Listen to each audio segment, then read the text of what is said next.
porque ya no te escuché. Listo.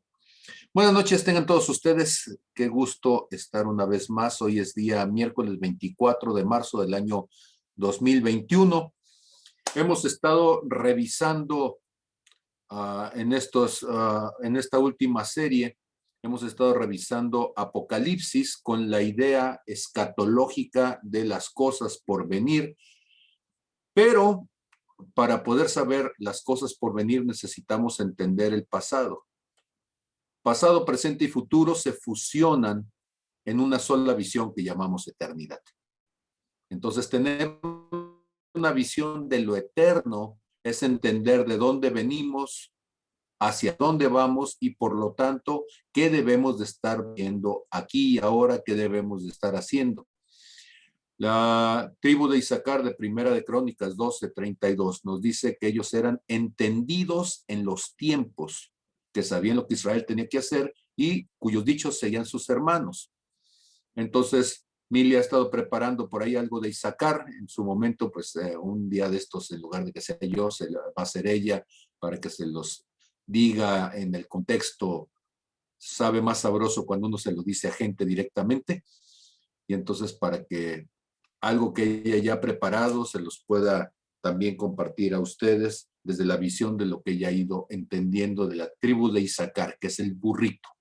Entonces vamos a orar y a pesar de que somos medio Isaacares, que Dios nos traiga entendimiento, revelación. Padre, en el nombre de Jesús, Señor, te alabamos, te bendecimos, te glorificamos, te damos gracias, Señor. Gracias, Señor, porque en medio de todas las cosas, en medio de toda circunstancia, tú, Señor, estás con nosotros, nos hablas y nos bendices con tu presencia. Ayúdanos, Señor, a entender las cosas que quieres que entendamos, a profundizar en las cosas que quieres que profundicemos, pero sobre todo, Señor, rétanos, Señor, en nuestros corazones para ser gente que sale de su comodidad para buscar la imagen y semejanza de Jesús. Amén, amén y amén. Hace un momento estaba diciendo, antes de comenzar a grabar, que estamos entendiendo las cosas que Dios nos ha puesto y las estamos llevando a cabo de tal forma que seamos entendidos de lo que sucedió a otros.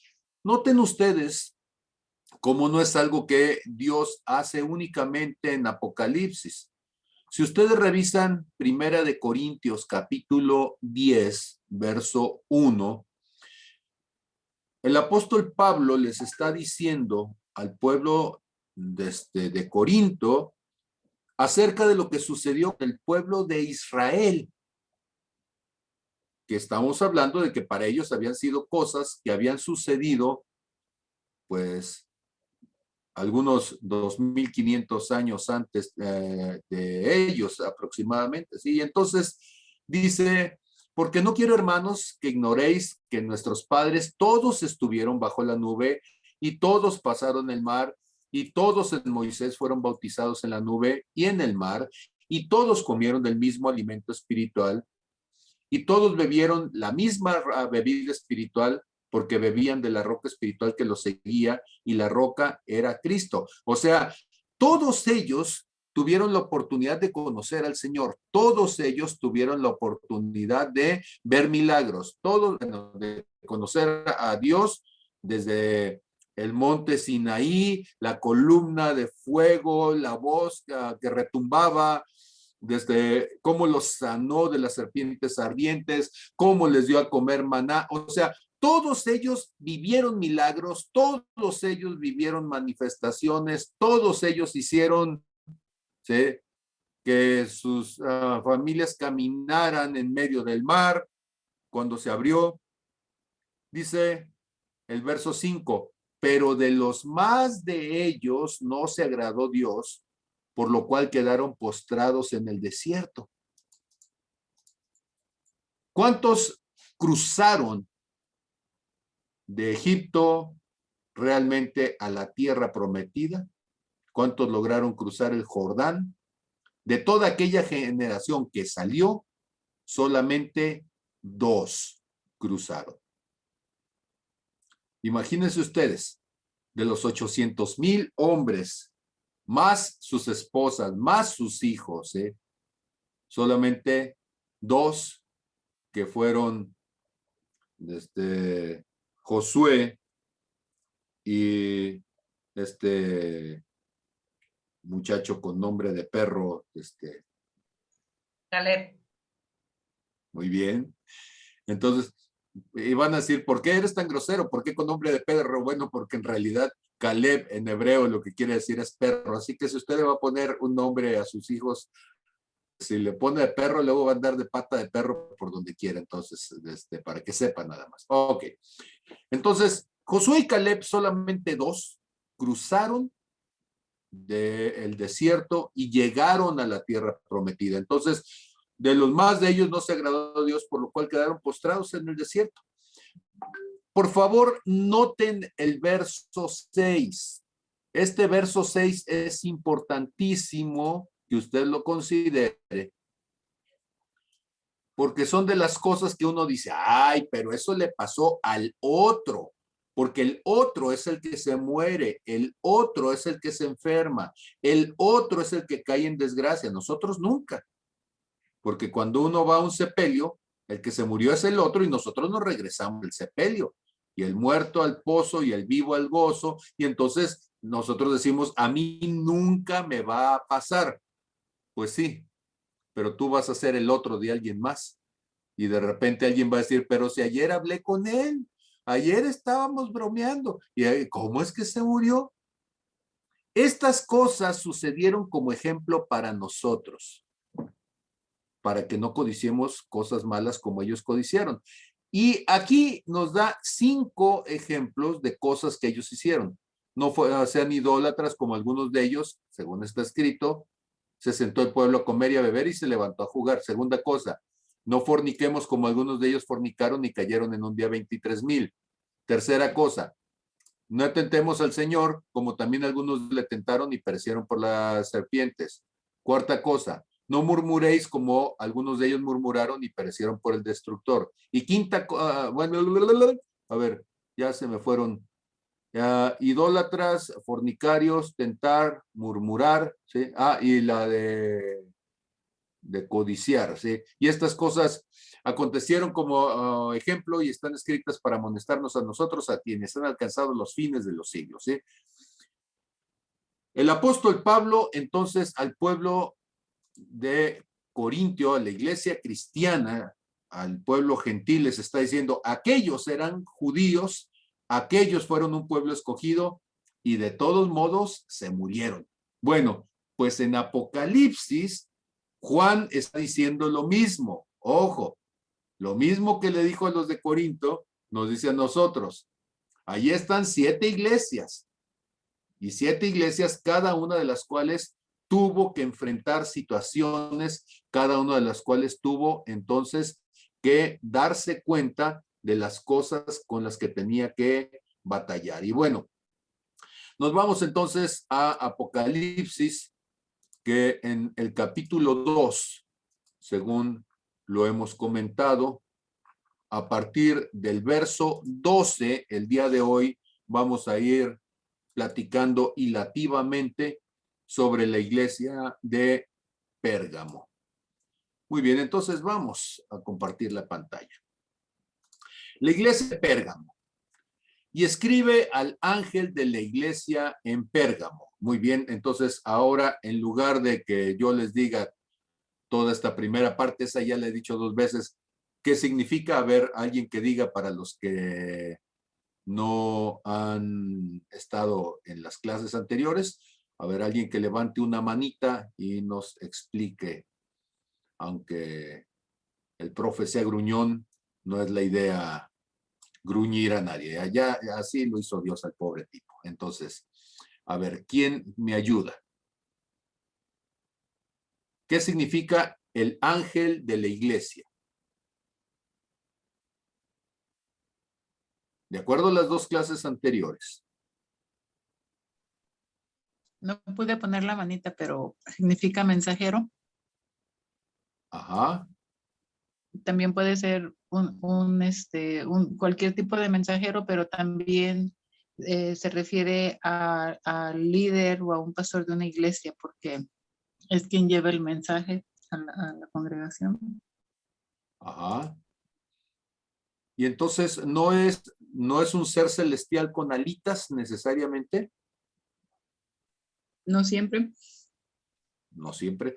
¿Por qué tendríamos que pensar, Magdalena, que deberíamos de interpretarlo como una persona? O sea, ¿qué implicaciones tiene que alguien lo interprete como que si fuera alguien distinto a un ser humano?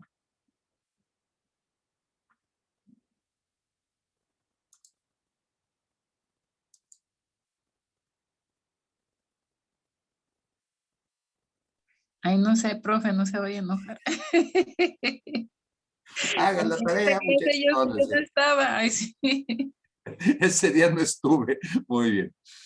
Si fuera un ser angelical, el ángel al que se está refiriendo, si fuera un ser espiritual, mejor dicho, si fuera una criatura no humana,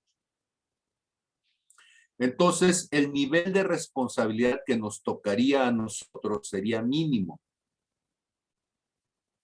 Pero cuando dice escríbele al ángel, y lo traducimos, escríbele al liderazgo de la iglesia, escríbele a quienes son responsables de la congregación, entonces adquiere un matiz distinto. Porque quienes somos responsables de la congregación somos seres humanos. No es una criatura celestial como para que nosotros digamos en algún momento, bueno, pues es que como el otro no me dejó, como el otro estuvo en contra de que yo hiciera, me manifestara, me comportara de una cierta manera. Sin embargo, lo que Dios hace es hacernos responsables a cada uno de nosotros de cómo vamos a llevar el cuerpo de Cristo. De allí la importancia de entender entonces Kratos. Kratos es autoridad. ¿Cómo llevamos la autoridad? Bueno, ustedes recuerdan que en Gálatas 5, 22 y 23 dice, más el fruto del Espíritu es, a ver, ¿me ayudan? Amor, gozo, paz, paciencia, benignidad, bondad, fe, mansedumbre y templanza. El último que se dice es templanza, no porque sea menos importante. Yo no sé si es porque la logramos alcanzar después de que alcancemos todo lo demás. Espero que sea antes. La palabra, la palabra templanza en el griego se dice enkratos. Y cuando hablamos de enkratos, está diciendo que tiene poder sobre sí mismo, que está empoderado. Entonces, templanza significa que yo he puesto autoridad sobre Pablo Cancino. Ahora ese tipo es de cuidado y todos los días tengo que jalarle las orejas porque yo ya quisiera que se portara bien y no lo hace. Y templanza significa entonces cuando tenemos dominio, control sobre nosotros mismos. ¿Cómo podemos pedirle a alguien que haga algo si nosotros no somos capaces nosotros mismos de controlarnos? Y ese es un problema con todos los cristianos y con el cuerpo de Cristo. Entonces, Dios nos hace responsables a nosotros, los seres humanos, de lo que sucede en la dimensión humana. Por eso Dios está diciendo, escríbele a estos líderes, a estos ancianos, a estos que yo he enviado, que les he dado una responsabilidad para edificar el cuerpo de Cristo. Y esto es congruente entonces con Efesios capítulo 4, en el verso 11, cuando dice, y él mismo constituyó a unos apóstoles, profetas, evangelistas, pastores y maestros, a fin de edificar a los santos para la obra del ministerio, para la edificación del cuerpo de Cristo. Entonces, ¿qué estamos viendo? Que los ministros hemos sido enviados a edificar. Y bueno, pues con eso yo creo que nos queda claro, ya lo hemos dicho ahorita y seguramente lo vamos a decir todavía 4 veces más porque nos faltan 4 iglesias más, pero queda claro entonces que la responsabilidad de lo que sucede al interior de la iglesia, del cuerpo de Cristo, ¿de quién es? De nosotros. Y en Redime, una de las cosas que yo les insisto es que tenemos la iglesia que merecemos, tenemos los ministros que nos merecemos, y si bien es cierto que todos estamos en proceso de crecimiento, eso no es excusa. Quiere decir entonces que también tenemos la responsabilidad de recibir la corrección de ustedes, igual que ustedes reciben la corrección nuestra. O sea, nadie nos equivoca, no, nadie nos libramos, ¿sí? Entonces, eh, voy a decir algo y lo voy a decir con toda la franqueza. Y aquí está Mili, que le voy a pedir por favor, o en su momento Berta también podrá decir algo, ¿sí? En mi deseo de ir en una cierta dirección, como líder, muchas veces cometo el error, la imprudencia de querer empujar, de querer llevar las cosas en una dirección y tengo una mano tosca y por eso lo digo desde ahorita que tengo a Mili aquí y que la voy a poner para que me ayude. Porque Mili tiene ya bastantes años conmigo y de las gentes que más he regañado en estos últimos 10 años, ¿sí? Pues yo creo que fácilmente, bueno, un poquito más a Mili le ha tocado. Entonces, pero ¿cómo poder lograr, Mili, este asunto del liderazgo con un hombre tosco como el Pablo Cancino ante alguien que está queriendo colaborar? A ver, hija. ¿Qué te digo, pa? Pues prácticamente ha sido este trayecto en el de, primero, entender que cuando tú nos dices evaluación, literalmente es una evaluación.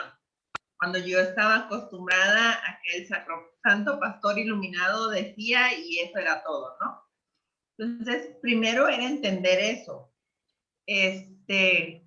Entender que como yo estaba acostumbrada a que eran las llamadas de atención, no iban a ser igual a las tuyas, porque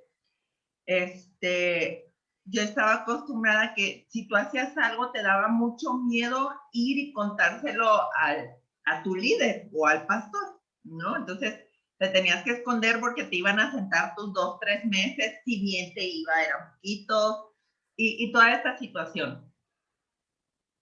Yo me acuerdo de 2 situaciones cuando llegué y te conocí y pasaron en los primeros 15 días y para mí fue así como, dije, de aquí soy, ¿no?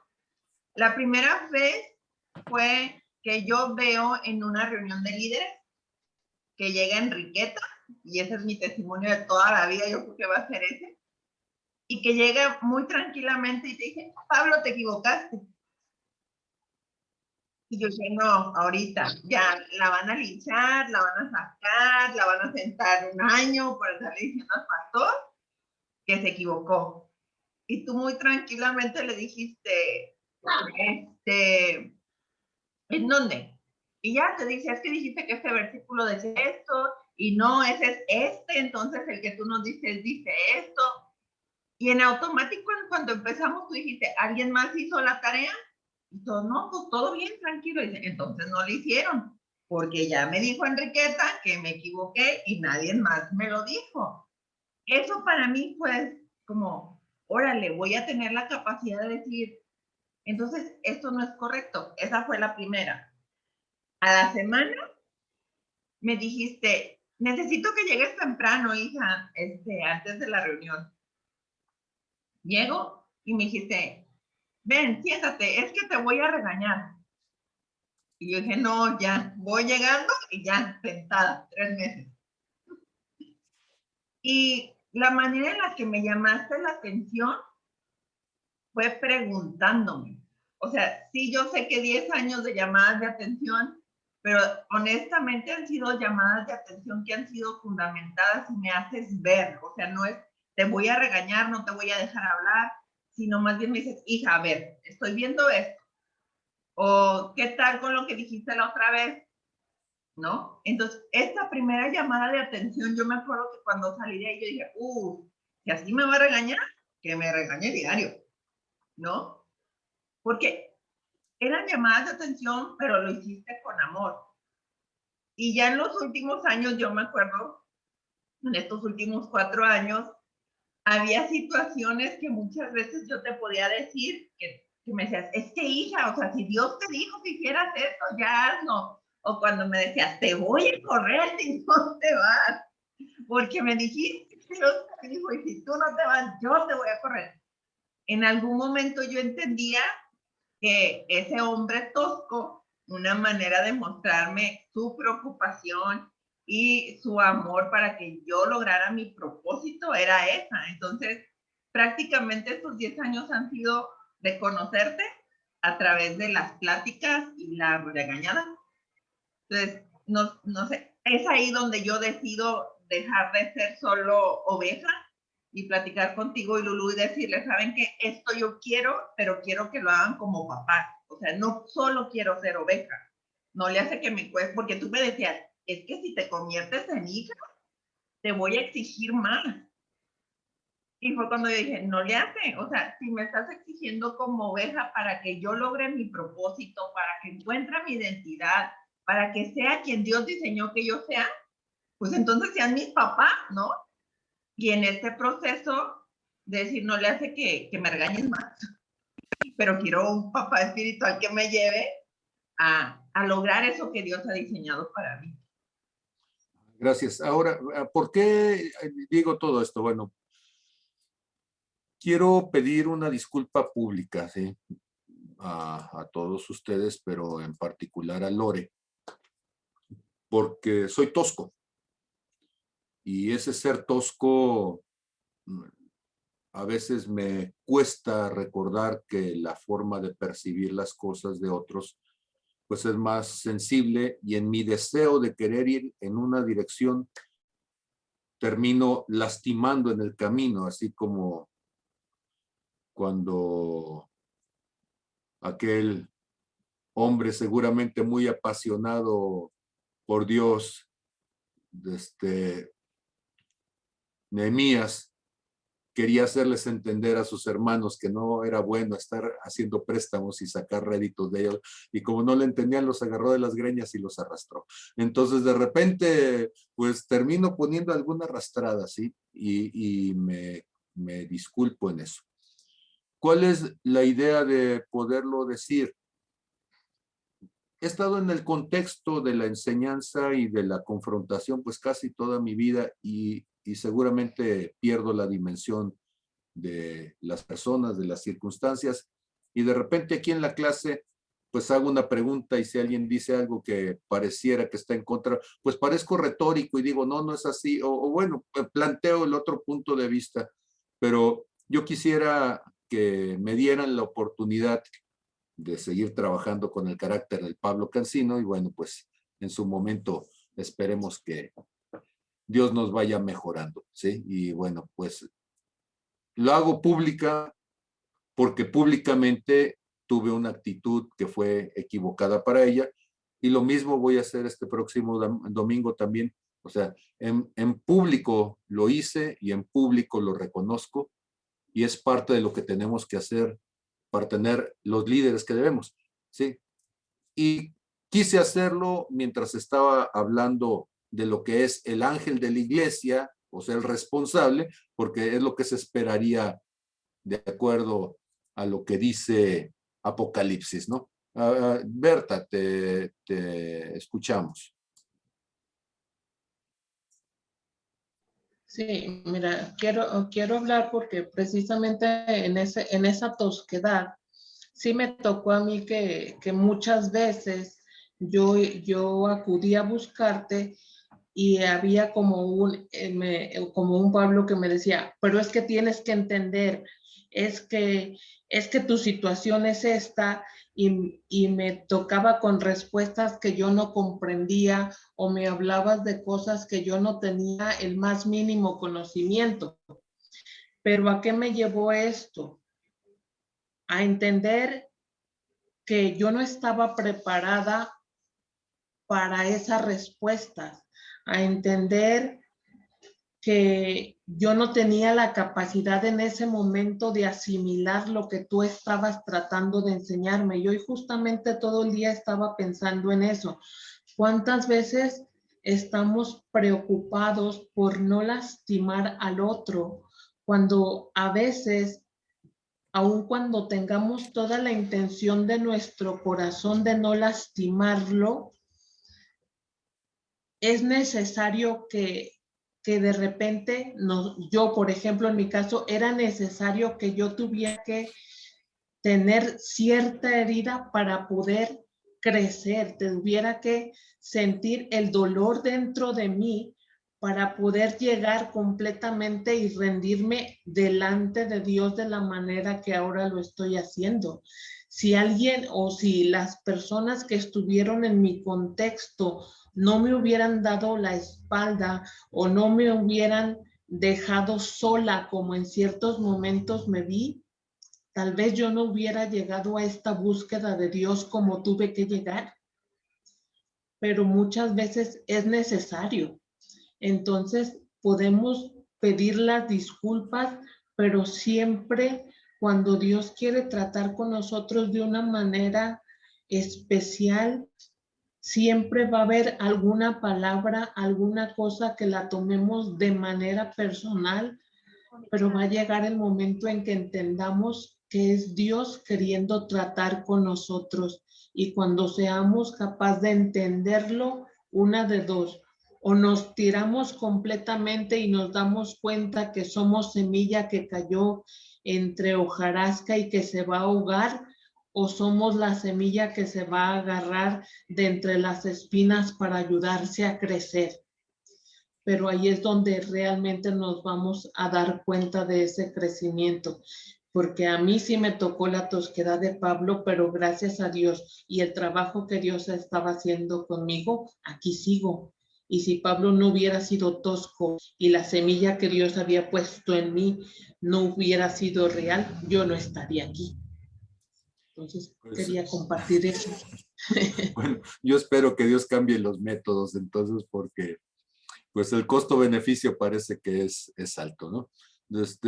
Quisiera, bueno, la disculpa quería darla al momento de que estaba hablando de esa responsabilidad precisamente del ángel que está al frente o del responsable. Yo no estoy diciendo que sea un ángel, quizá hasta alguien va a decir caído, ¿verdad?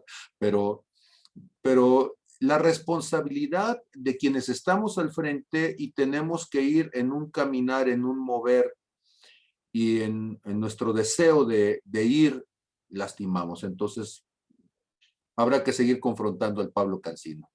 Dice entonces, si me permiten seguir adelante para realmente irnos al tema. Bueno, seguimos en el tema. Dice, el que de la iglesia que está en Pérgamo. Bueno, hablemos de Pérgamo. ¿Qué es Pérgamo? La palabra Pérgamo en el griego quiere decir fortaleza. Y una fortaleza puede ser una pared grande de piedras, puede ser un abismo, una zanja grande con cocodrilos, yo no sé, una matorral de espinas. Bueno, una fortaleza es algo que su nombre lo indica, es superlativo, es tan fuerte que nadie puede pasar, y quienes están dentro están protegidos en esa fortaleza. Pero tengamos en cuenta una cosa: una fortaleza no solamente se convierte en algo que me protege de los de afuera, sino que una fortaleza también es algo que encierra a los de adentro. O sea, al de afuera no le permite entrar, pero al de adentro no le permite salir. Y se convierte en un espacio de incomunicación, de exclusión con lo que está a su alrededor. Pérgamo es una ciudad que tuvo el reconocimiento del Papa, del Papa nada más, del César, y fue precisamente por ese reconocimiento que tuvo hacia el César que comenzó a ganarse el favor político muy similar a lo que estuvimos diciendo ayer de la iglesia de Esmirna.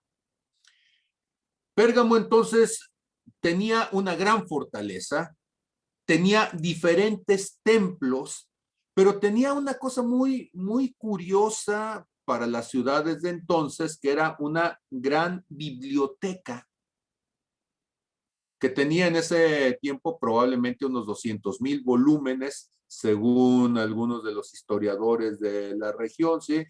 Había durado como una de las ciudades principales de la zona del Asia Menor por quizá 300 años. Entonces se calcula que se había convertido en una ciudad importante desde los tiempos de Alejandro Magno, cuando habían conquistado entonces los griegos y habían hecho entonces aquella incursión.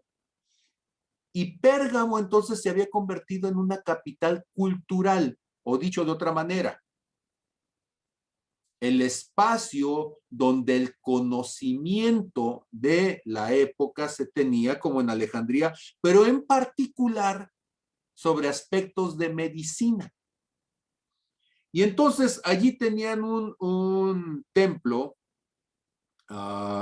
distintos dioses, y uno de ellos, estoy buscando aquí en mis notas el nombre de susodicho dios ese, ¿sí? Para no mentirles, que es una serpiente, ¿sí?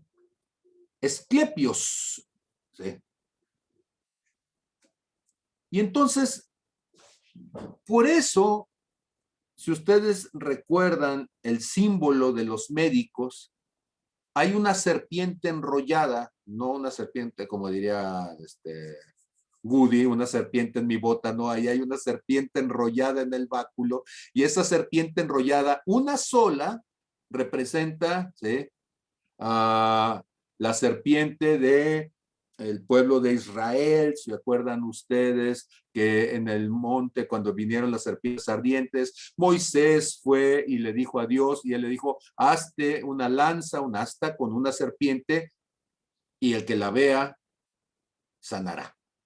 Pero acá estamos hablando de dos serpientes que estaban así enrolladas, y estas dos serpientes, y hasta con unas alitas, es el símbolo de los médicos en muchas de las escuelas de medicina. Es típico. ¿De dónde viene? Pues viene precisamente desde los años de la iglesia de Pérgamo. Imagínense ustedes entonces de cuándo estamos hablando. Y entonces la gente iba a estos lugares, a estos templos, y había serpientes que no eran venenosas, tampoco eran tarugos los que estaban allí, y entonces tenían el puño de serpientes, la gente iba y dormía allí en el templo, y si alguna de las serpientes en la noche llegaba y se le trepaba, le pasaba encima, entonces ellos decían que había venido y que ya lo había sanado, y entonces pues dejaban sus ofrendas y todo lo demás, ¿no? Un buen negocio. ¿Cuál es el asunto? El asunto entonces es que Pérgamo se convierte en un lugar de conocimiento, pero es un lugar de conocimiento místico, encerrado y aislado del mundo. Es una ciudad entonces con murallas de conocimiento, donde lo que está allí no salen los secretos y el que está afuera no puede entrar a robarlos. Miren, qué cosa tan curiosa. Cuando estábamos hablando ayer acerca de que las iglesias representaban momentos en la humanidad y de que el segundo momento, la segunda gran persecución que habíamos visto tenía que ver, ¿sí?, con lo que había sucedido desde la persecución de los judíos hasta los años de Nerón, del 64 al 68. Y después de esto vamos a tener 300 años donde vienen las persecuciones de este Roma hacia los cristianos.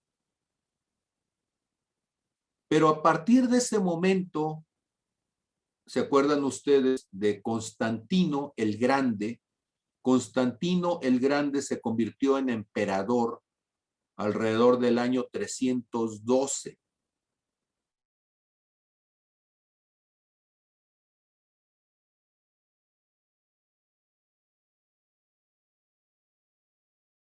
Diocleciano es nombrar a la iglesia cristiana como iglesia oficial del imperio. Decía yo el día de ayer que a partir de ese momento, formas de expresión, dogmas de la fe, comienzan entonces a imponerse dentro de la iglesia y muchas doctrinas que no pertenecían al cuerpo de Cristo son impuestas desde el gobierno. ¿Por qué es importante entender esto?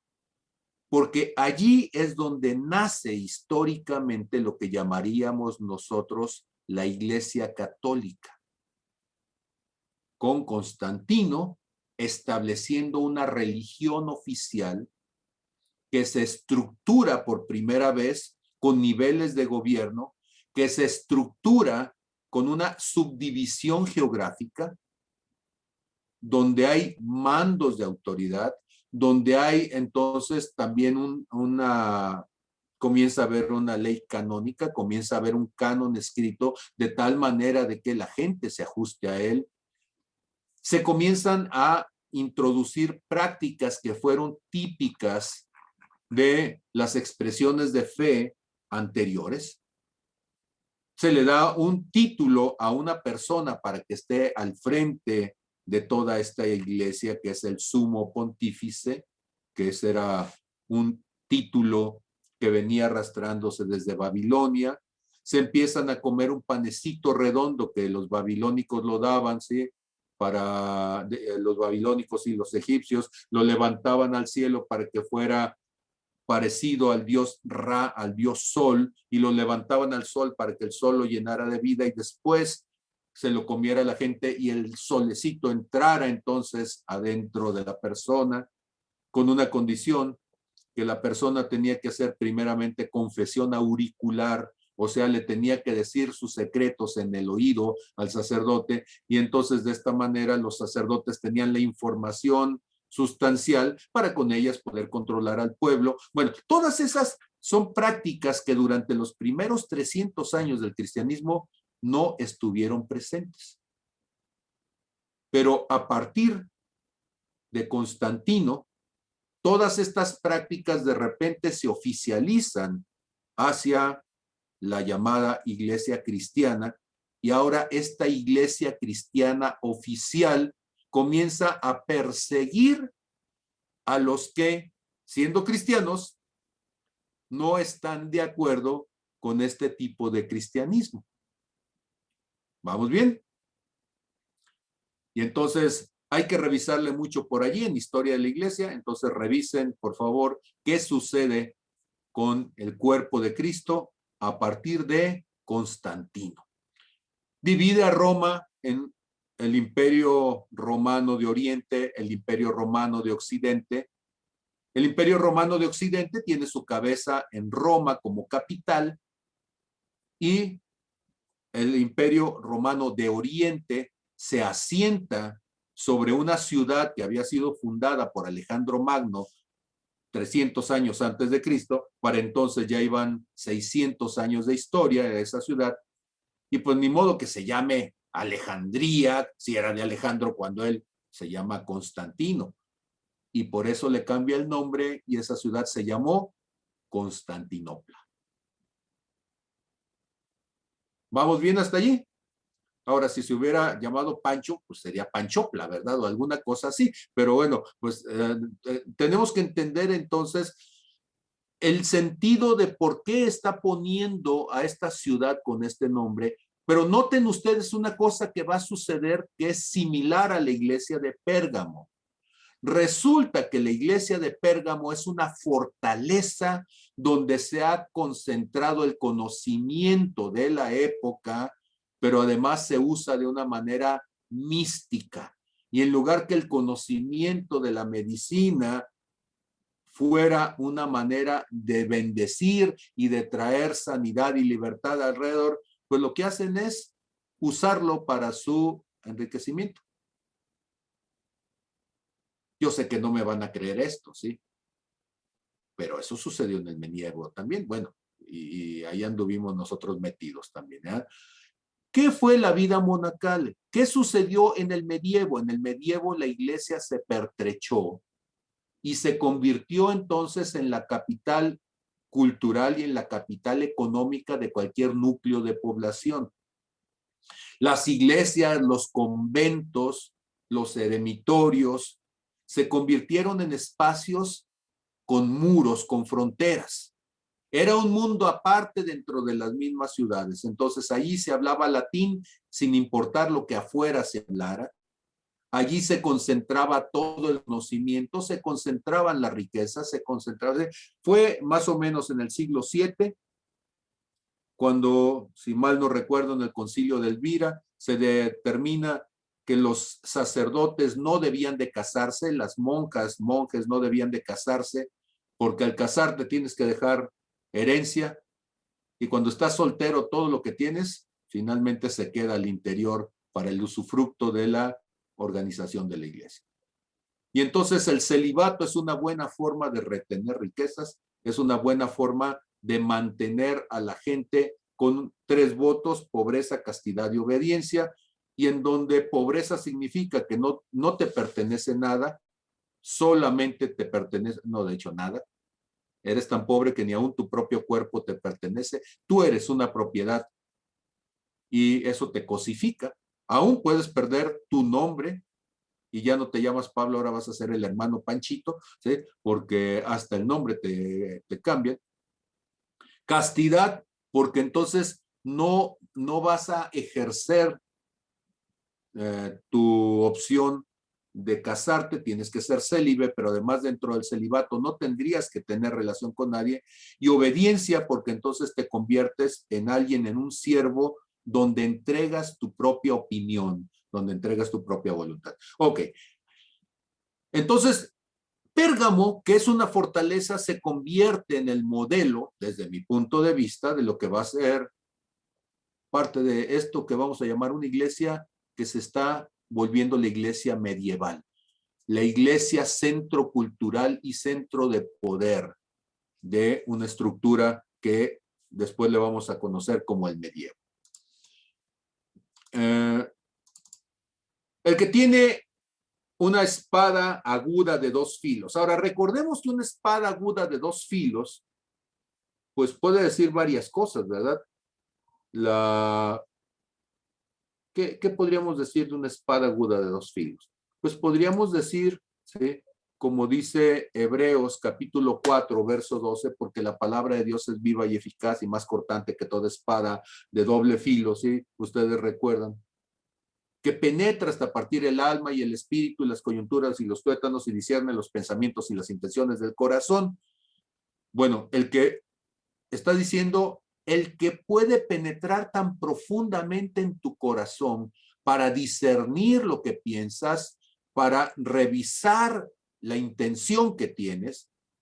Pero no solamente eso, porque una espada de 2 filos también se convierte, ya lo hemos dicho, en un asunto de juicio. Por ejemplo, en Apocalipsis 1:16 dice que el Señor tenía en su diestra 7 estrellas y de su boca salió una espada aguda. No la traía en el cinto, en su boca salió una espada aguda de 2 filos. ¿Sí? Su rostro era como el del sol cuando resplandece en la tierra. Noten ustedes cómo el Señor hace una promesa. Apocalipsis 2:16, ¿sí?, dice, por lo tanto, arrepiéntete, si no vendré pronto a ti y pelearé contra ellos con la espada de mi boca. A ver, ¿y qué pasa cuando el Señor pelea contra alguien con la espada de su boca?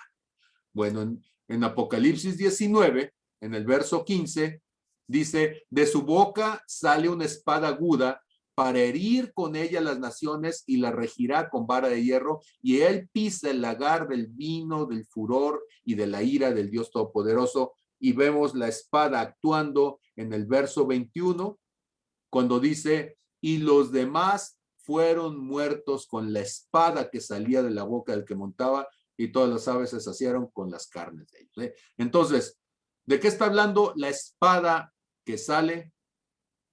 Sí, la palabra, pero está hablando de juicio. O sea, una espada tiene dos filos, ¿eh?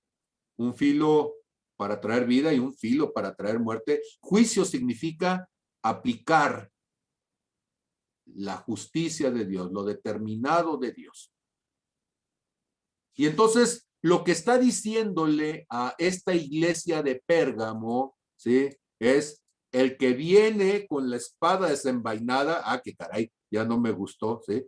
O sea, el que viene y puede poner juicio delante de ti, el que viene a juzgar los pensamientos y las intenciones de tu corazón. Ahora, recordemos entonces dónde está la ciudad, pero que los que están en esa ciudad no significa necesariamente que tienen todos ese espíritu. Hay un remanente, como decíamos ayer, en el caso de la gente que estaba en Esmirna. Yo conozco tus obras.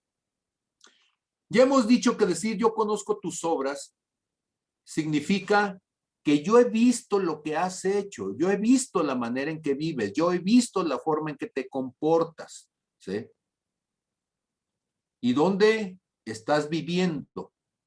Estás viviendo en una fortaleza espiritual, un lugar de adoración, de poder.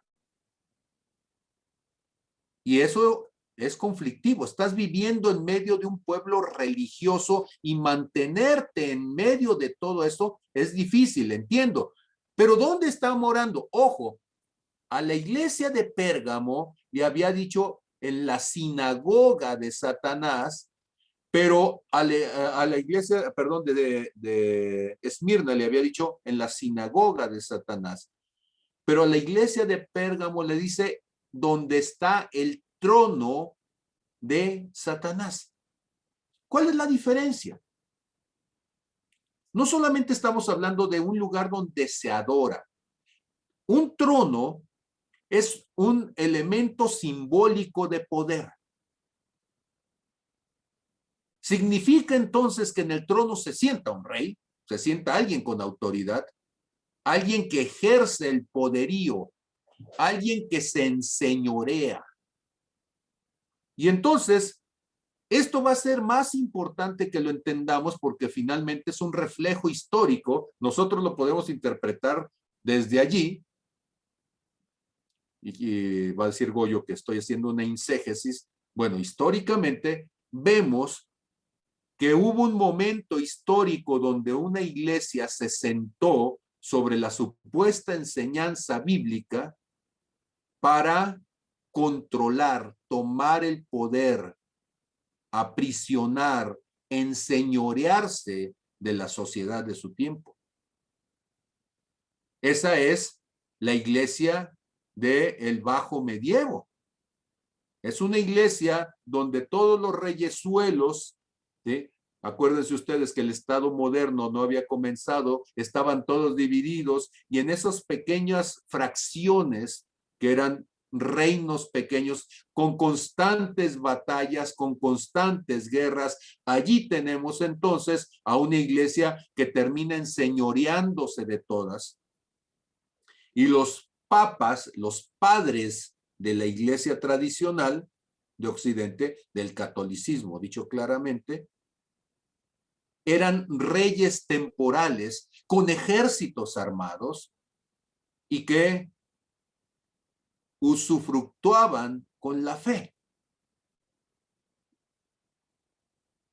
Sí, yo sé que van a decir que estoy equivocado. Bueno, habría que entender entonces por qué Dios mandó a Francisco de Asís a reedificar la iglesia y cómo fue precisamente a confrontar a la iglesia tradicional por esta actitud precisamente de enseñorearse sobre otros. Y entonces le dice, ¿Dónde estás morando? Estás morando en medio, donde está el trono de Satanás. ¿Qué dijimos que era Satanás? Ok, voy a ponerlo aquí en el griego para que lo puedan ver ustedes, ¿sí? Y entonces dice, ¿dónde está el trono de Satanás? ¿Sí? Y entonces cuando hablamos de Satanás, que ya no estamos hablando de diabolos, como lo habíamos hecho anteriormente, ahora estamos hablando de Satanás, y Satanás significa literalmente el que acusa. ¿Pero qué es acusar a alguien? ¿Qué es acusar?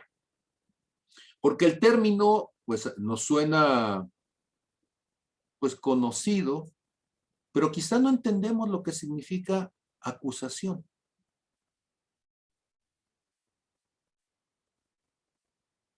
Deberíamos de entender acusación como el que usa lo que tienes, lo que has hecho, lo que has vivido para presionarte, para extorsionarte, para controlarte con ello. O sea, no te está acusando, ¿sí?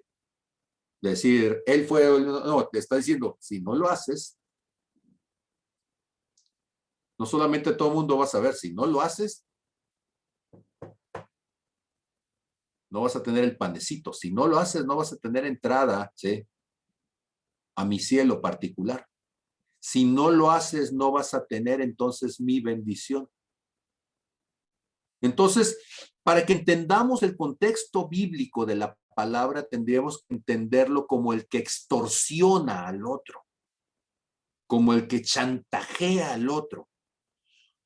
¿Por qué tenemos que entenderlo desde allí? Porque si estamos hablando de que alguien se sienta en el trono de Satanás, y dijimos que el trono es un símbolo de autoridad, de control, de poderío sobre otro, ¿cómo es que tú puedes tener poder sobre otro? Y entonces infundes temor, infundes el control a través de chantajearle y decirle, si no lo haces te golpeo, si no lo haces te lastimo, si no lo haces te exhibo, si no lo haces te vas al infierno. Y entonces comienzo a aprisionar al otro. Finalmente es una forma de esclavitud. La iglesia de Pérgamo nos está mostrando entonces ese atrincherarse en su palacio medieval, en su castillo medieval, ¿sí? Tomando un poder sobre vidas y haciendas, controlando lo que se tiene, controlando lo que se piensa, controlando lo que se vive, ¿sí? Pero en medio de todo eso, dice, pero no has negado, ¿sí? Mi fe. Bueno, retienes mi nombre. Y la palabra retener, interesante, es la palabra, dijimos que la palabra poder era kratos. La palabra retener es krateo. ¿Sí? Kratos es poder, autoridad. Krateo es agarrar algo y no soltarlo. Con todo tu poder, con toda tu autoridad, aferrarse a algo. ¿Va conmigo? Entonces, kratos es el poder, krateo es agarrarlo, abrazarlo, no dejarlo que se vaya. Y dice, así es como has estado reteniendo mi nombre, lo has abrazado, no has permitido que te sea arrebatado. Y entonces cuando todo mundo te dice que supuestamente Dios debería de ser de una cierta manera, krateo, tú dices, es que Dios no puede ser malo, Dios no puede ser vengador, Dios no puede ser un chantajeador, Dios no puede ser un maldito, ¿sí? O sea, yo sé que Dios es bueno, krateo, me agarro a la revelación de Dios sabiendo que Dios es bueno, que Dios es mi Padre. Y entonces de repente doctrinas, pensamientos, formas de pensar nos han sido enseñadas con la idea de arrebatarnos la imagen de un Dios bueno, de un Padre misericordioso, de un Padre que te da oportunidades, de un Padre que se duele cuando caes y que en su misericordia está dispuesto a levantarte y que no te va a enviar al infierno porque tuviste una flaqueza, pero estás arrepentido. Sí me explico lo que estoy intentando decir. Y entonces ese Dios al que hay que tenerle miedo, porque si no haces lo que yo te digo, Dios te va a castigar. No, espérame, pues mejor hago lo que Él dice, no lo que tú dices. Porque siempre torcemos esta relación y terminamos entonces haciendo a Dios nuestro vasallo. Ok, y entonces dice, retienes mi nombre, no has negado mi fe. Y negar la fe, ¿sí?, es contradecir. La palabra en griego es arneomai, ir en contra, desconocerla, rechazarla, oponerse a ella. Y entonces el asunto es, ¿cuántas veces nos conviene más ir con la corriente en lugar de retener las formas de pensar de Dios? Pues sí, es más fácil ir con la corriente. Todo mundo lo hace. También yo tendría que hacerlo. Total, ¿quién me va a acusar si yo lo hago como todos los demás? Y dice el Señor, pero dijimos, Crateo, has agarrado mi nombre y no has rechazado, no has torcido, no has rehusado, no has negado la fe. ¿Sí? Dice, ni aun en que Antipas, mi testigo fiel, fue muerto entre ustedes, donde mora Satanás. ¿Quién fue Antipas? La única vez que sale esta persona en toda la Biblia es allí. ¿Quién era? Vas a encontrar un montón de comentarios bíblicos y todo el mundo, ¿sí?, no puede decir nada porque no hay nada escrito. Solamente fue un don nadie. Pero ser un don nadie es emocionante. Porque no pasó a la historia, no tuvo ninguna alcurnia, no tuvo un puesto de liderazgo, no fue el pastor de la congregación, no, fue un don nadie. Y Dios dice, sí, pero a mí los don nadie no se me olvidan.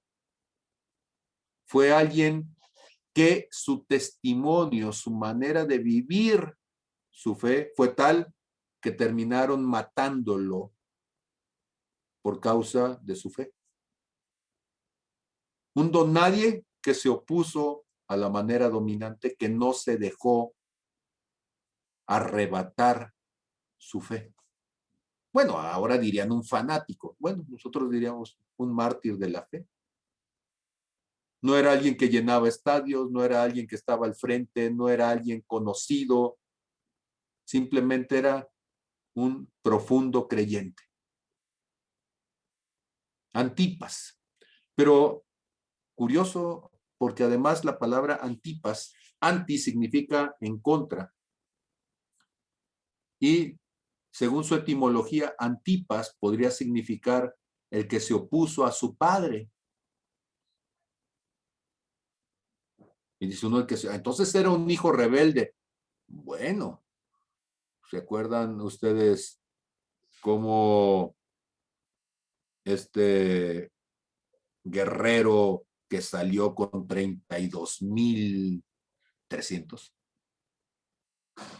Y que Dios le dice, llévalos entonces al monte, al campo de batalla, y diles, ¿cuántos tienen miedo? Y se van 22,000 y luego les dice, ahora llévalos a beber al agua, y ¿cuántos beben?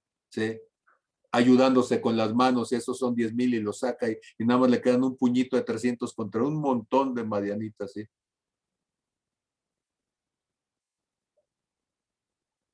Y este hombre le habían puesto el que destruía, el que se había puesto contra Jeroboam, ¿sí? Porque había destruido las estatuas de su padre, ¿sí? ¿Ya saben de quién estoy hablando?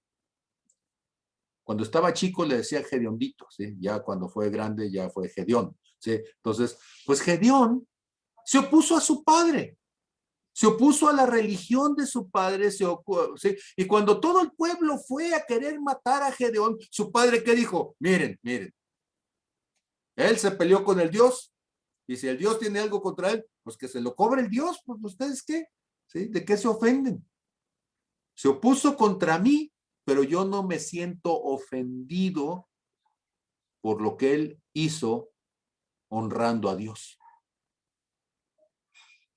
Y entonces debemos de tener mucho cuidado porque de repente nosotros decimos, es que esto me lo enseñaron mis padres, pero yo no voy a hacer nada por desobedecer a mis padres. Sí, pero ¿y cuando tu Padre Eterno dice una cosa diferente? Y entonces Antipas probablemente pudo haber sido el primer cristiano de su familia, quizá como algunos de los que estamos aquí. Y que en nuestra familia nos enseñaron ciertas cosas, pero después tú conociste lo que la palabra dice y decidiste hacerle caso al Padre Eterno en lugar del Padre terrenal y orientar tu fe bíblicamente. Me estoy explicando. Antipas es entonces alguien sin nombre público, sí, pero es alguien que aún se opuso a las costumbres familiares, probablemente, que se opuso a una influencia social, probablemente, y a causa de eso terminó dando la vida.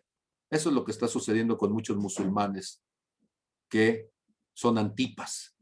Tienen una revelación de Cristo, su familia los declara traidores contra Alá y los matan en la banqueta y los dejan ahí tirados, ¿sí? Y cuando llega la policía y dice, es que hay una persona tirada ahí, dicen que es su hijo, sí, va a decir, sí, yo lo maté, porque renegó de Alá, y la policía va a decir, hiciste bien, ¿sí? Un perro así no merece vivir. Y ahí lo van a dejar, ¿sí? A que se pudre, porque no merece ni siquiera ser enterrado. Antipas es el prototipo entonces de alguien como en estos tiempos, de alguien que prefiere caminar con el Padre Eterno. Y aquí vienen los peros, y los peros son incómodos, ¿sí? Verso 14, pero tengo unas pocas cosas contra ti. Ustedes recuerdan que a la iglesia de Éfeso le había dicho, pero tengo una cosa contra ti, que has dejado tu primer amor. Ahora, acá la iglesia de Pérgamo le dice, que tienes allí a los que retienen la doctrina de Balaam, que enseñaba a Balac a poner tropiezo ante los hijos de Israel, a comer cosas sacrificadas a los ídolos y cometer fornicación. 3 cosas. Bueno, Balaam era alguien que había comenzado como un profeta de Dios y supuestamente hablaba en nombre de Dios, pero en realidad se servía de su posición para sacar provecho y si le pagaban, pues hasta quería maldecir al pueblo y como no podía maldecir lo que Dios había bendecido, entonces le enseñó a Balac cómo hacerle para que ellos se maldijeran solos. ¿Qué se vende en las fiestas de la santidad del rancho? Sí, bueno, de la imagen del rancho. Pues se vendía pulque y se vendía alcohol, ¿sí? Y se vendía en el atrio. Y dice uno, órale, ¿sí? Y entonces allí mismo se enseñaba así y se santificaba para que entonces los pobres indios ahí estuvieran todos enmezcalados, ¿sí?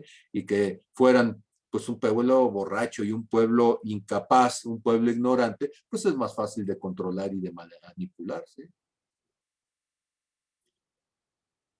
Poner tropiezo a los hijos de Israel. ¿Qué es poner tropiezo? Poner tropiezo es poner cosas que no nos permiten caminar. ¿Saben ustedes que no hay condenación para los que están en Cristo Jesús, a los que ya no andan conforme a la carne, sino conforme al Espíritu? Pero hay de aquellos líderes que ponen tropiezo y que dicen, es que si tú no me obedeces, ¿sí? Te va a ir mal. Si tú te vas, no te voy a bendecir. Si tú no haces lo que te digo, ¿sí? Entonces va a caer sobre tu vida el manto negro y vas a ser despreciado, vas a perder tu lugar. ¿Sí? Eso es poner tropiezo.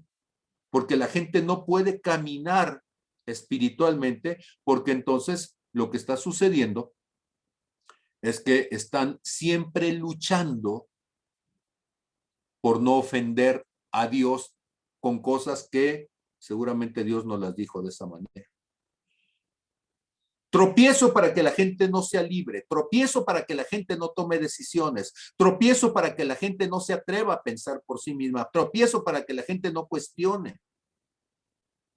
Y entonces, para mantener a la gente atrapada, durante siglos se puso tropiezo.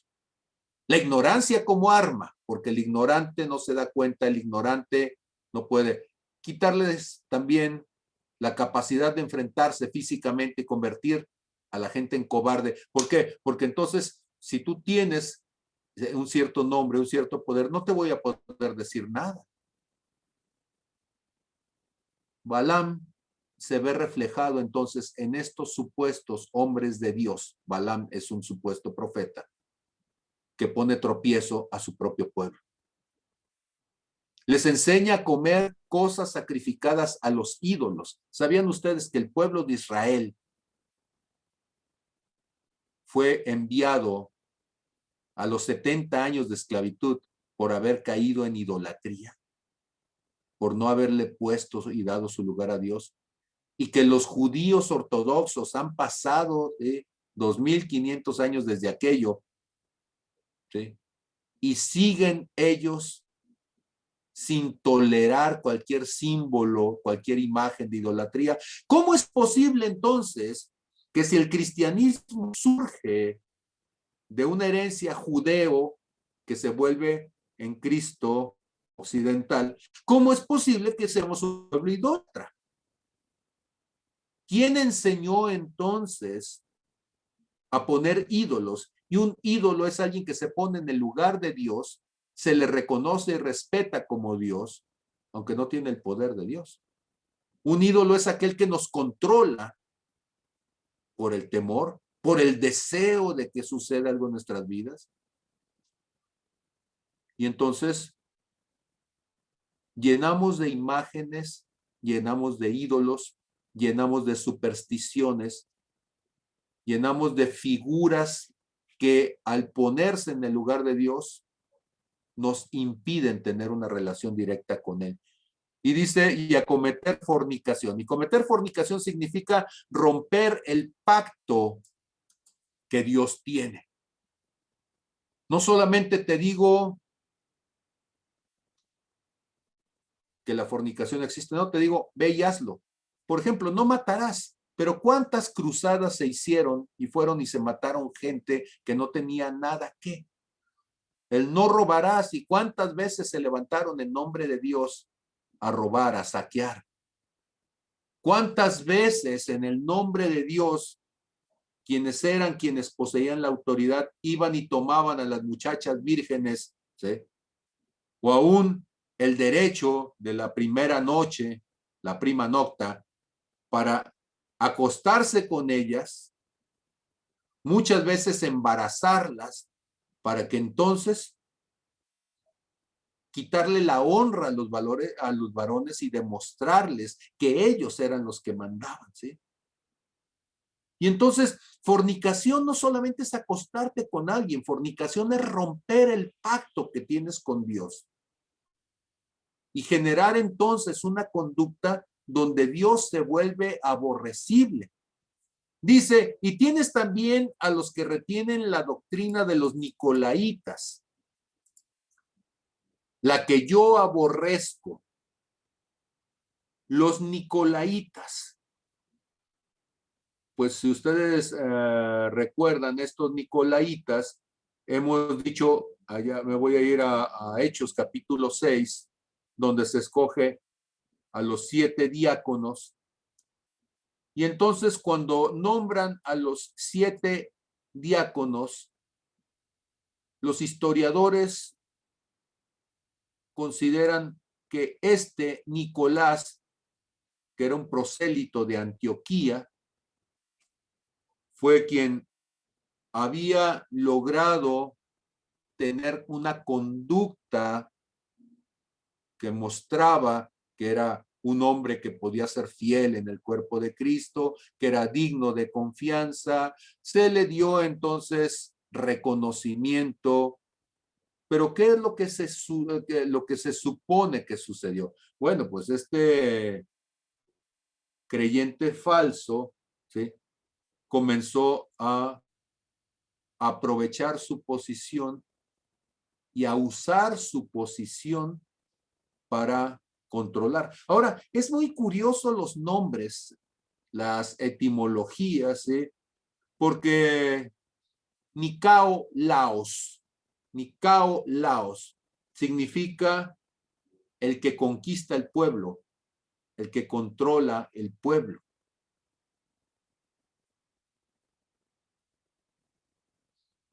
Y entonces, conquistar a un pueblo, controlar a un pueblo, implica el que se hace señor sobre los otros que estaban por allí. Y entonces estos nicolaitas, ¿sí?, controladores, manipuladores, ya no solamente entonces es que controlo hacia adentro de la fortaleza, no, ahora quiero controlar ciudades, regiones, naciones, continentes enteros, ¿sí? Una doctrina que le gusta mucho a los nicolaitas es no toques al ungido, ¿sí? Casualmente porque yo soy el ungido, entonces, o sea, pues tengo fuero espiritual, ¿sí? Yo te puedo sonar, pero tú no me puedes sonar a mí. Y era lo que decía hace rato, bueno, si yo me equivoco, pues tengo que reconocerlo, ¿sí? Y si públicamente lo hice, públicamente tengo que reconocerlo y buscar la manera de guiar, de enmendar la actitud. ¿Por qué? Porque delante de Cristo ninguno tenemos fuero espiritual. Todos somos iguales delante de Dios. Somos hijos amados, ¿sí? Unos más sensibles, otros más duros, pues sí, pero el duro tiene que sensibilizarse y el sensible tiene que fortalecerse para que podamos entonces trabajar en el cuerpo de Cristo. Y tenemos que entender entonces que Dios dice una cosa que es fundamental. Y lo voy a poner aquí en naranja, ¿sí? Y me voy a ir a ver dónde lo acabo de mover. Dice, aquí lo pongo en naranja, que yo aborrezco. Ok. La palabra aborrecer es una palabra que ahora se volvió muy popular en el contexto del feminismo del 21, ¿sí? 20 y 21. Porque la palabra es miseo, de donde viene misógino. Entonces, miseo, que es la palabra raíz, cuando alguien dice misógino, que es aborrecer a una mujer, miseo de parte de Dios es algo que rechazas, algo que detestas, algo que no lo quieres cerca, que es aborrecible, poco deseable. Y entonces, dice el Señor, estos nicolaitas que se hacen pasar por discípulos míos, que se hacen pasar por servidores míos, pero que en el fondo solamente lo que buscan es servirse de mí. Lo que buscan es servirse de mi nombre y aprovecharse de la gente. Literalmente dice, yo los aborrezco. Son abominables. La figura que se tiene en el Antiguo Testamento de esto es la actitud que se tiene ante el paño que se utiliza por una mujer en su tiempo menstrual, ¿sí? Y entonces, después de que se ha tenido ese paño es aborrecible, o sea, causa desagrado, huele mal, no lo quiero cerca, quiero rechazarlo, ¿sí? Bueno, había que lavarlos, sí, pero el que le tocaba lavar el paño, pues era una labor incómoda, ¿sí? Si lo hacía la mujer por sí misma, pero si le pedía a alguien que lo hiciera, pues más incómodo todavía, ¿sí? Y entonces el Señor dice, ya estoy terminando, ¿sí? Por tanto, arrepiéntete. La palabra arrepentimiento, ustedes lo saben, no quiere decir llora. La palabra arrepentimiento significa ten un cambio profundo de actitud. Cambia completamente lo que estás haciendo. Deja lo que haces mal y decide por la vida. Haz lo correcto. Y ahora tenemos, ¿sí?, esta palabra que les decía hace un momento. Sería bien, estaría bueno que esta palabra usted la pusiera por allí pegada en el baño, en el refrigerador, porque todo el mundo dice Dios es amor y Dios dice, mira, arrepiente, pues si no, y ese pues si no, pues de lo contrario, pues si no lo haces, vendré pronto a ti y te pondré una golpiza, ¿sí? Bueno, pues si lo quiere interpretar de esa manera, lo que está diciendo, literalmente, estas palabras, alguien podría decir, desde el punto de vista legal, me amenazó. Es una amenaza. Si no te arrepientes, ya no estoy esperando y ya no es el Dios misericordioso que sale en las palabras derrochando miel diciendo te amo. No, lo que está diciendo es o te pones bien o voy a venir a pelear con la espada en mi boca. Y ya vimos, ¿sí?, hace un momento, ¿qué implicaba decir vengo con la espada de mi boca? Implica que con una sola palabra Satanás es lanzado al infierno, ¿sí?, que con una sola palabra destruye a todos sus enemigos, o sea, es basta. Es una palabra, ¿sí?, de amenaza diciendo el juicio está sobre ti. Ya colmaste mi paciencia y estás en el punto de la gota que derrama el vaso. Así que, aguas. Y como hay algunos que están medio sordos, dice el que tiene oído, oiga. ¿Sí?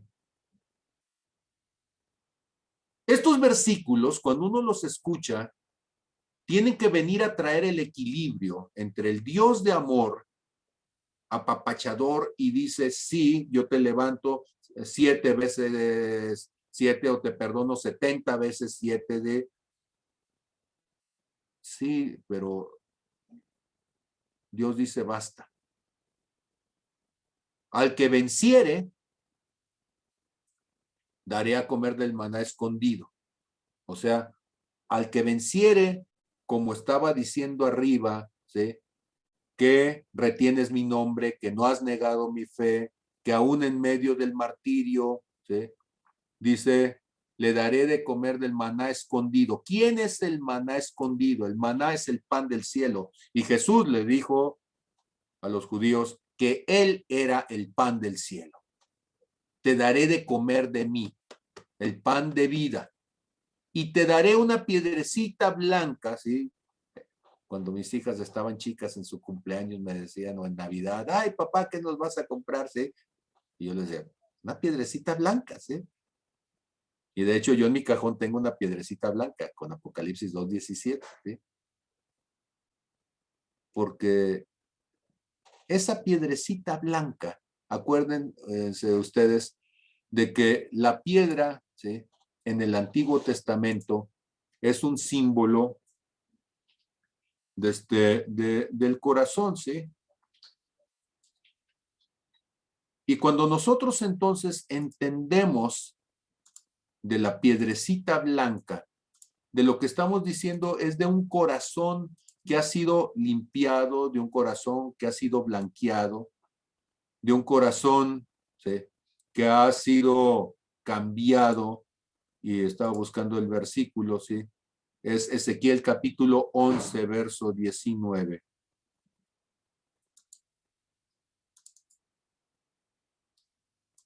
Y entonces, un corazón transformado. Ya no un corazón negro, ¿sí? Ahora un corazón nuevo, dice Ezequiel 11:19, y les daré un corazón y un espíritu nuevo pondré dentro de ellos y quitaré el corazón de piedra de en medio de su carne y les daré un corazón de carne. Un corazón limpio, un corazón transformado, un corazón que busque y que ame a Dios. Y entonces les daré un corazón nuevo, un corazón de carne.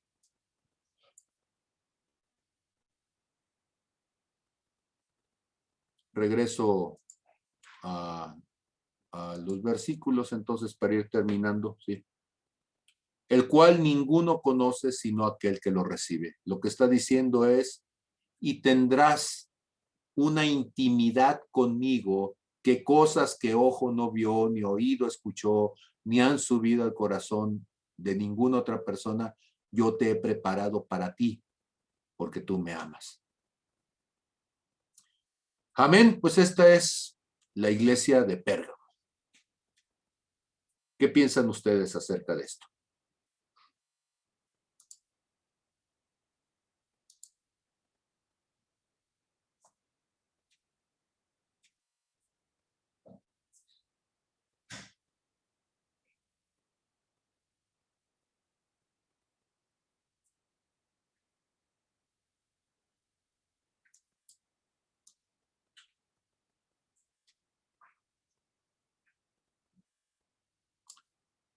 ¿Nadie? Porque aquí mi esposa ya me está esperando. Entonces, sí.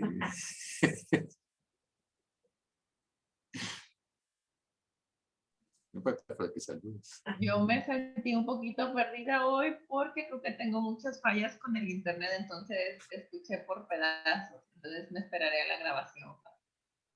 Hola. Hola. Hola, yo. Bien, Erika. Buenas noches a todos. Híjole, es muy buena información la que estoy recibiendo. Lo agradezco mucho, pastor. Y esto último que acaba de mencionar fue algo,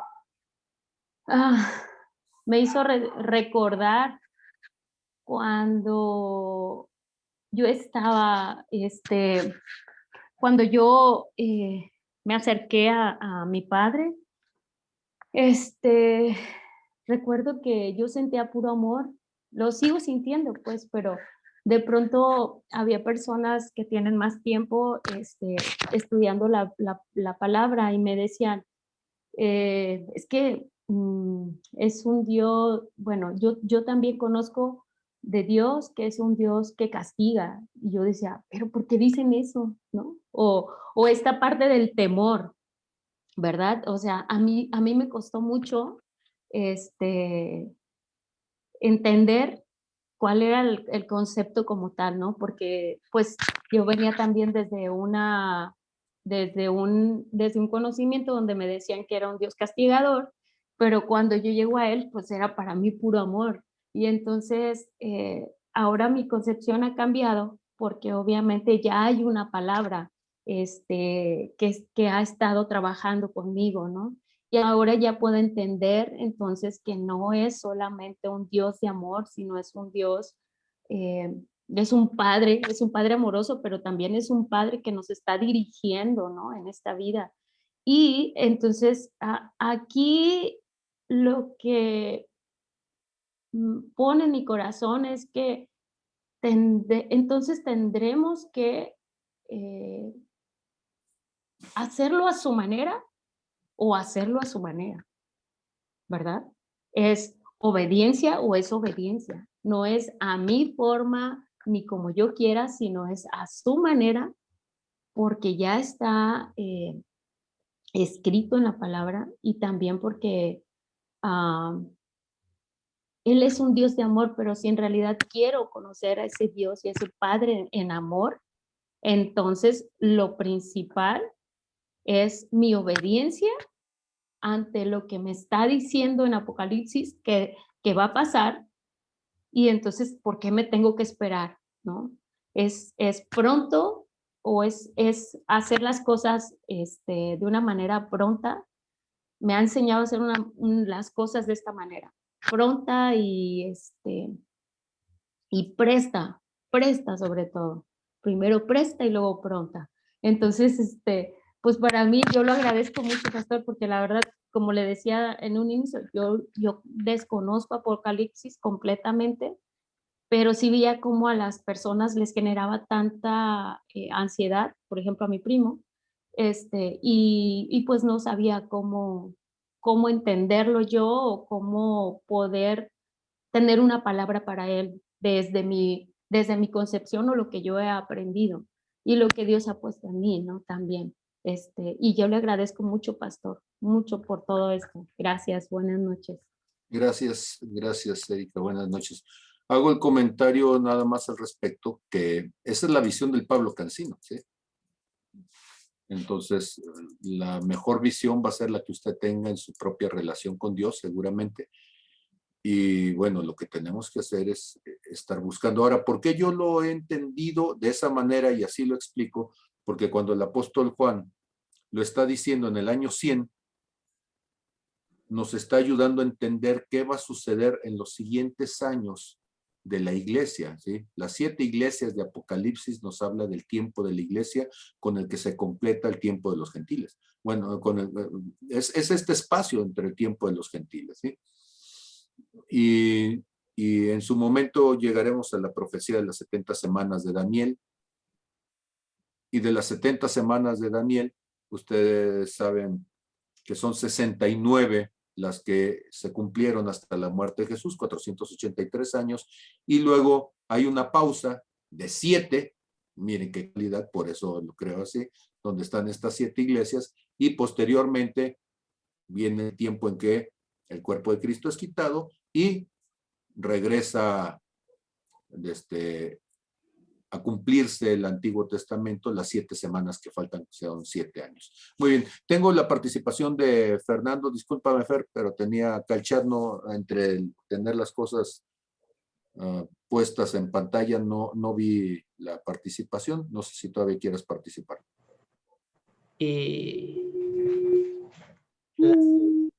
La primera parte era cuando hablabas de la tosquedad, ¿sí? Si las enfermeras del Seguro Social no fueran toscas, habría un montón de infectados y de amputados. A veces hacer las cosas de cierta manera son necesarias porque somos a veces un poco necios, un poco tercos y no queremos entender. Ahora, ya tocando al final y siguiendo un poquito con lo que comentaba Erika, de que el Padre amor, pero con disciplina, quiero entenderlo yo así, ¿no? Ya lo decía alguien, libertad con responsabilidad, pero no libertinaje. ¿Por qué? Porque si tengo que perdonar 70 veces 7, pues qué cómodo queda, ¿sí? Pero tengo que ver que temor no es tener miedo, sino es hacer las cosas a la manera de Dios. Y se ha malentendido la palabra temor en la palabra cuando se lee, ¿sí? Se lee literal y nos ponen a un Dios que nos generaba miedo, ¿sí? Cuando realmente eran las consecuencias que se vivían por hacer las cosas diferentes a como nos lo pedía o nos lo mandaba Dios, ¿sí? Sobre todo a esa necedad de ese pueblo, a ese pueblo hebreo, ¿sí? Y bueno, aprendizaje porque lo acabas de decir, es la versión no hollywoodense, ¿sí? Sino la versión Pablo Cancino, que deberíamos tener más clara porque la gente no lee y es más dada a que lo que le cuenten, y si nos lo cuentan a través de películas catastróficas, caóticas, de miedo, incluso hay gentes que lucran con el apocalipsis, ¿sí? Aprovechándose de que no leemos y si lo leemos no lo entendemos tampoco. Entonces, cuando hay estas reflexiones que estamos teniendo ahorita, realmente cabe mencionar otra vez que la verdad nos está haciendo libres, ¿sí? Libres de ese temor, de esa angustia, y nos abre el conocimiento que a lo bueno le estamos diciendo malo. Gracias. Ok, gracias, Fer. Yo sigo pensando que también las enfermeras podrían aprender a decir por favor y gracias.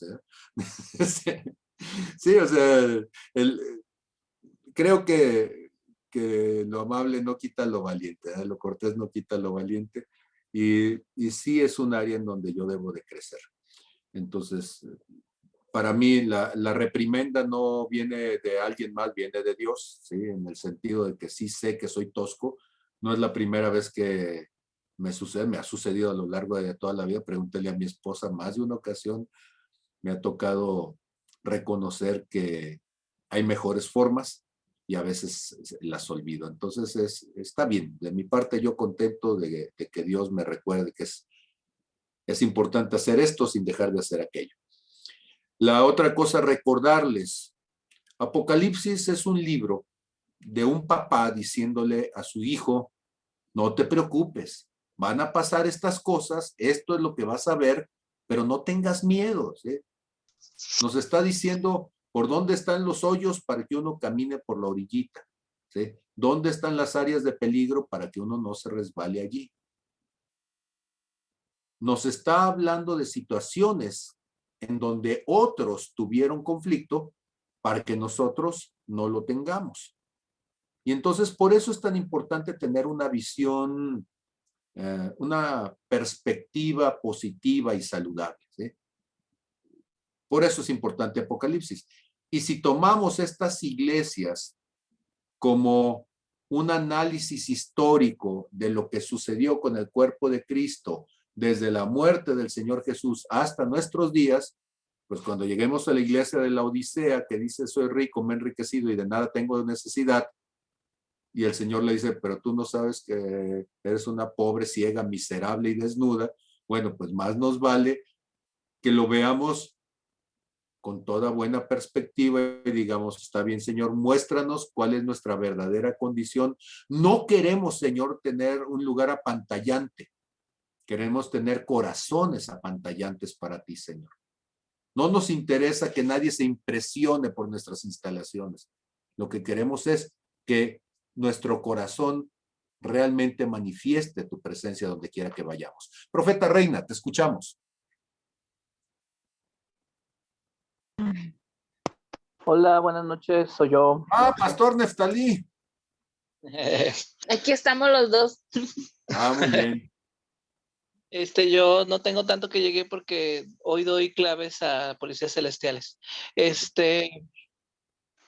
Nada más quería como que quise intervenir cuando me gusta que siempre Pablo tiene esta característica de Pablo que es algo que me ha unido mucho al ministerio de Redime y a él como amigo, es su equilibrio, que él siempre trata de mantener el equilibrio en su vida y en la de los demás. Pero aquí en Redime tenemos una tendencia, que como él es nuestro pastor y lo queremos mucho, a siempre como exaltar sus virtudes y nunca hablar de las áreas de oportunidad en su vida. Y me gusta que él siempre las reconoce y las pone enfrente porque nos hace conscientes que no solamente él, sino todos nosotros las tenemos. Yo creo que por lo que alcancé a escuchar, ¿verdad? No estuve en todo, pero esta iglesia de Pérgamo, si mal no recuerdo,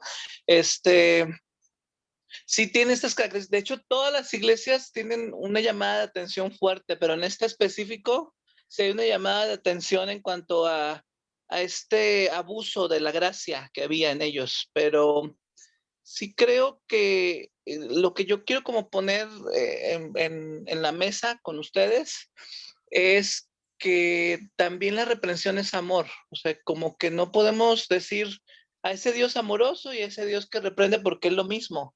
Dios es amor y también cuando reprende es amor. Yo muchas veces he sentido el amor de Dios a través de Pablo cuando él me ha dicho que algo está mal en mi vida, cuando me ha reprendido, cuando me ha...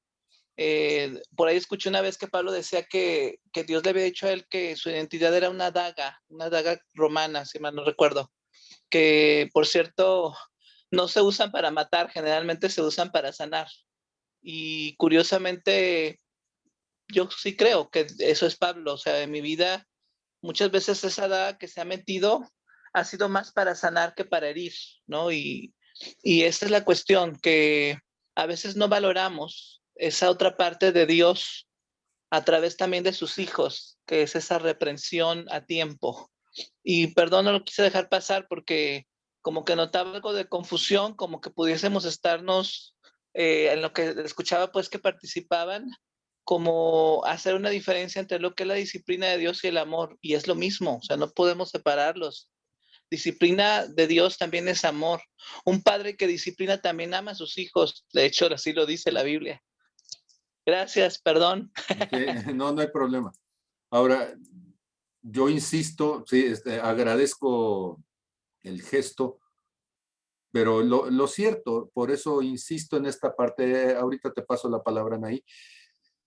Insisto en esta parte en que hay modos, hay inteligencia y debe de haber inteligencia emocional, debe de haber formas de hacerlo. Entonces el padre que disciplina, pues no lo va a hacer con la tabla, con el clavo para terminar lesionando y quebrándole la pata al hijo. Entonces, y alguna vez lo comentaba a partir de un señalamiento que me hizo Fernando. Hay momentos en donde generamos rudeza innecesaria. ¿Sí? Entonces, el jalón en la máscara para el fútbol americano, dice uno, ya lo habías tumbado, ¿para qué lo jalas? ¿O para qué le pegas por detrás? Entonces, el deportista debe de entender hasta dónde es un empujón y hasta dónde el codazo le quebró la nariz al otro. Entonces, vamos a seguir en estos puntos de equilibrio. Anaí Medina, te escuchamos. Hola. Pues muy enriquecedora la palabra. Y me queda algo claro, pues nada más he estado en 2 clases, pero lo que he visto que hay como una secuencia, ¿no? En estas iglesias, cómo se presenta, ¿no? Primero hay una valorización, está dando un valor a quién es, o sea, como lo bueno que tiene, ¿no?